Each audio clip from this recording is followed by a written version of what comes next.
आज हम एक ऐसे नंबर की बात करने वाले हैं जिसकी कहानी कोई 100-200 साल नहीं बल्कि करीब-करीब 4000 साल पुरानी है। एक ऐसा नंबर, एक ऐसी पहेली जिसने इतिहास के बड़े-बड़े तेज दिमागों को भी चक्कर में डाल दिया। जी हाँ, हम बात कर रहे हैं पाई की। और ये सब शुरू होता है एक बहुत ही सीधे साधे सवाल से कि किसी भी गोल चीज यानी एक सर्कल को एकदम सटीक तरीके से कैसे नापा जाए। मतलब उसकी जो गोलाई है और उसकी जो चौड़ाई है, उसके बीच का रिश्ता क्या है। सवाल सुनने में तो बहुत आसान लगता है ना? पर इसका जवाब उतना ही पेचीदा है। और हाँ, ये कोई आज की पहेली नहीं है। ये वो सवाल है जिसका जवाब ढूंढने की कोशिशें बहुत पुरानी सभ्यताओं ने भी की थी। असल में सबसे पहली कोशिशें तो उन्हीं की तरफ से हुई। तो ठीक है, चलिए जरा इतिहास में थोड़ा पीछे चलते हैं और देखते हैं कि सबसे पहली कोशिशें कैसी थीं। और आपको बता दूं, उस जमाने के हिसाब से ये जो शुरुआती कैलकुलेशंस थी ना, वो कमाल की थीं। ये लोग कोई मुश्किल ज्योमेट्री नहीं लगा रहे थे, बल्कि सीधे सीधे नाप तौल पर भरोसा कर रहे थे। और कमाल की बात देखिए, दो बहुत ही पुरानी और अलग-अलग सभ्यताएं, एक तरफ बेबीलोनियन और दूसरी तरफ मिस्र के लोग, दोनों ही इस जादुई नंबर के बहुत बहुत करीब पहुंच गए थे। हाँ, उनके जवाब थोड़े अलग-अलग थे, पर दोनों ही हैरान करने वाली हद तक सटीक थे। आज तो हमें पता है कि पाई की असली वैल्यू 3.14159 और ये तो बस शुरुआत है। ये नंबर कभी खत्म ही नहीं होता। तो जब हम इस नंबर को देखते हैं और फिर सोचते हैं कि हजारों साल पहले बिना किसी मॉडर्न टूल के वो लोग इसके इतने करीब कैसे पहुंच गए, सच में ये बहुत बड़ी बात है। और फिर कहानी में एंट्री होती है एक ऐसे जीनियस की जिसने आकर सारा खेल ही बदल दिया। हम बात कर रहे हैं सिरैक्यूज के आर्किमिडीज की। उन्होंने पाई को खोजने का पूरा तरीका ही पलट दिया। उन्होंने कहा कि इसे नापने की जरूरत नहीं है, इसे हम गणित से सिर्फ दिमाग लगा के कैलकुलेट कर सकते हैं।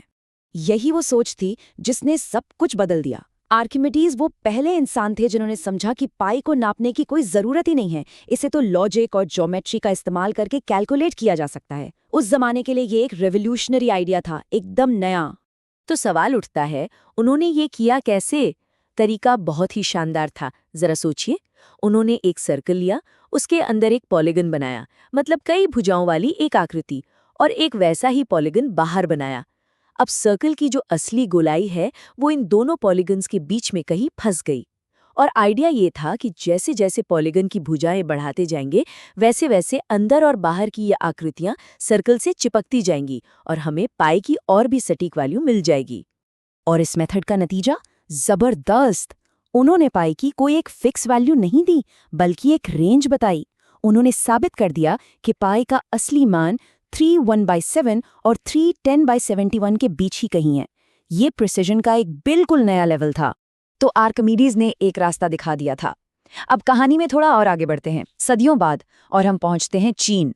वहां एक गणितज्ञ ने आर्किमिडीज के इसी मेथड को लिया और उसे एक ऐसे लेवल पर पहुंचा दिया जिसके बारे में किसी ने सोचा भी नहीं था। इनका नाम था जू चोंगजी। उन्होंने तरीका तो आर्किमिडीज वाला ही इस्तेमाल किया, लेकिन जिस स्केल पर किया वो हैरान करने वाला था। कह सकते हैं कि वो सटीकता को लेकर एकदम जुनूनी थे। और उनका जुनून कितना बड़ा था, इसका अंदाजा आपको इस एक नंबर से हो जाएगा, 24,576। सोचिए जरा, आर्किमिडीज ने 96 भुजाओं वाले पॉलीगन का इस्तेमाल किया था और जू चोंगजी ने 24,576 भुजाओं वाले पॉलीगन का। ये कैलकुलेशन कितनी ज्यादा मुश्किल और मेहनत भरी रही होगी, हम आज शायद इसका अंदाजा भी नहीं लगा सकते। और इतनी मेहनत का नतीजा क्या निकला? नतीजा था मिलू, यानी 355/113 का फ्रैक्शन।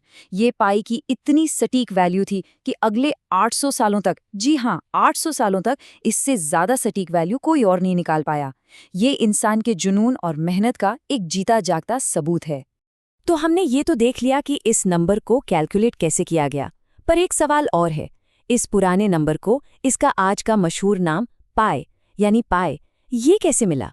हमारी कहानी का आखिरी हिस्सा इसी के बारे में है। ये ज्यादा पुरानी बात नहीं है, 18वीं सदी की बात है।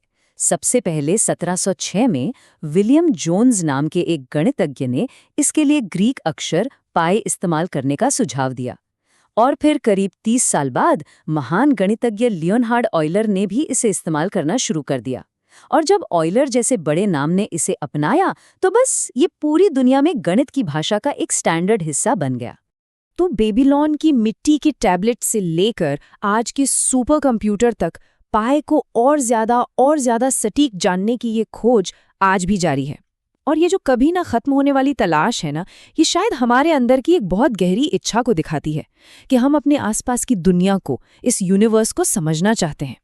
ये खोज सिर्फ एक नंबर को जानने की नहीं है, बल्कि ये इंसान की कभी न खत्म होने वाली जिज्ञासा की कहानी है।